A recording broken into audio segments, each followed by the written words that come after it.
Good morning everyone. Tara, basa na tayo. Masarap magbasa pagka nakatuwid ang paa. Kapwa ko Filipino, magbasa na tayo nating history. History of the Filipino people by Agoncillo and Guerrero. Today is 08 February 2023. History of the Filipino people, Part 4. The American Period. Topic number 19. The OS-ROX and QUEZON missions. Mabilisan na to guys para makapag-work na tayo. Okay, dito tayo sa paragraph, labor and other pressure groups. Labor and other pressure groups. The farmers' demand for Philippine independence was supported by various labor groups in the United States on moral, social, and economic grounds. The influx of cheap Filipino labor to the United States, particularly to the Pacific Coast, had increased considerably, in the 1920s. Before 1919, Filipino laborers went to the United States at the rate of 400 a year. Late in the 1920s, however, an average of 5,000 Filipino immigrants went to the United States annually. This was partly due to the fact that while other Oriental immigration was curtailed by the Immigration Act of 1924, the Philippines, being a colony of the United States, was exempted from the operation of the Exclusion Act. American labor organizations, particularly the American Federation of Labor, sought the restriction of Filipino immigration, delayed the stress on the competition of cheap Filipino labor with American labor. Patriotic nativistic groups arguing for racial purity clamored for the exclusion of Filipino laborers from the United States. They maintained that the steady influx of Filipino immigrants like the Chinese and the Japanese, who had been excluded by the immigration law of 1924, has acted like a cancer in American private and public life, destroying American ideals and preventing the development of a nation based on racial unity. When all efforts at exclusion failed, these groups demanded Philippine independence. The isolationists were also a strong force that worked for Philippine independence. At the congressional hearings on the Philippines, their spokesman argued that in view of Japanese invasion of Manchuria and Japan's southward expansion, the continued retention of the Philippines would only increase the possibility of American involvement in a war with Japan. On the other side, representatives of exporters of duty-free American goods to the Philippines and Americans with investments in the islands argued against immediate independence, or at least against any legislative measure that would be inimical to their business ventures in the Philippines. They proved no match, however, to the strong, aggressive, and determined efforts of the advocates of independence. The aggressiveness with which these groups aided the cause of the independence mission could not but lend support to the contention that what the United States was really seeking at time was to become independent of the Philippines. The OS-ROX mission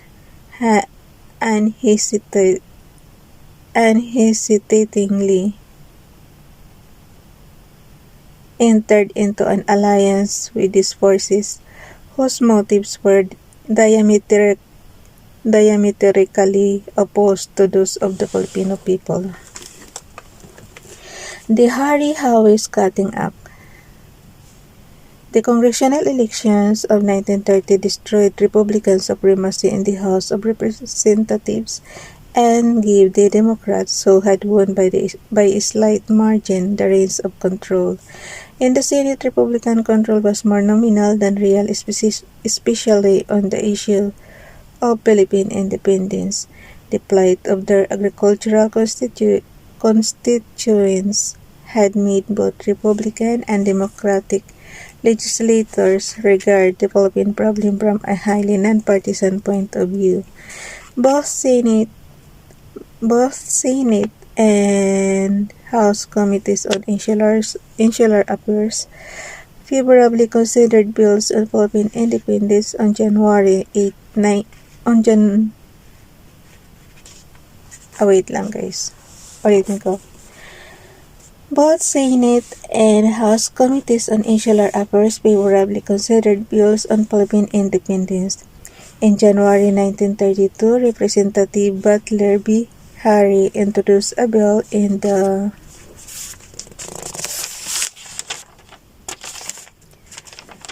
lower house which provided for an 8-year transition period during which a Commonwealth government would function under a constitution ratified by the Filipinos. In the Senate, another independence measure introduced by Senators Hare-Hawes and Bronson-Cutting provided for either a 17 or 19-year transition period. The Hare Bill passed the House by a vote of 306 to 47. It was later introduced in the Senate with amendments directed to making it substantially identical with the Hare-Hawes-Cutting Bill pending in the Senate. After months of endless debates, ponderous arguments, and compromises, both houses succeeded in ironing and divergent views and agreed on a common independence measure, the Hare-Hawes-Cutting Bill. The Hare-Hawes-Cutting Bill provided for a 10-year transition period at the end of which the United States would grant and recognize the independence of the Philippines. The bill called for the immediate establishment for a Filipino constitutional convention subject to the approval of the President of the United States to formulate a constitution for the Commonwealth. While the Commonwealth would be highly autonomous in its domestic affairs, the bill reserved to the President of the United States the power to approve or disapprove all constitutional amendments and the power to control its banded indebtedness, currency system, and foreign affairs. An American High Commissioner would represent the President of the United States in the Philippines, who would be recognized as such by the government of the Commonwealth of the Philippines. The bill also authorized the United States to retain land or other property designated by the President of the United States for military and other reservations. The bill on the economic side established an annual quota of 50 immigrants during the 10-year transition period effective upon the acceptance of the law by the Philippine legislature.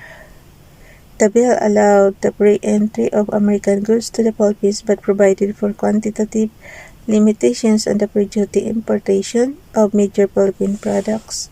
The duty-free quotas were 50,000 long tons for refined sugar and 800,000 long tons for unrefined sugar, 200 long tons for coconut oil, and 3 million pounds for abaca and other fibers. At the end of the 5th year, the Commonwealth government was authorized to collect graduated taxes 5% in the 6th year and 25% in the 10th year. On products exported to the United States, the revenue earned would be used to pay the banded indebtedness of the Philippines. Free trade itself would end after the grant of independence.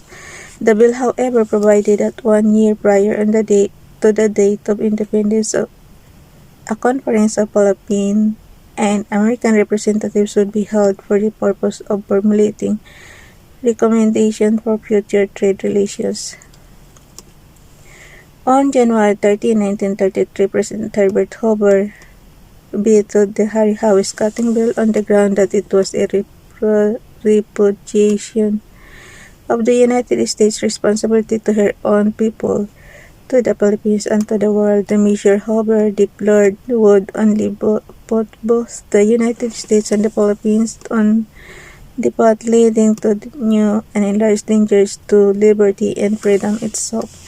On the same day, however, the House of Representatives passed the bill over his veto by a vote of 274 to 94, and 4 days later, the Senate voted 66 to 26 to override his veto.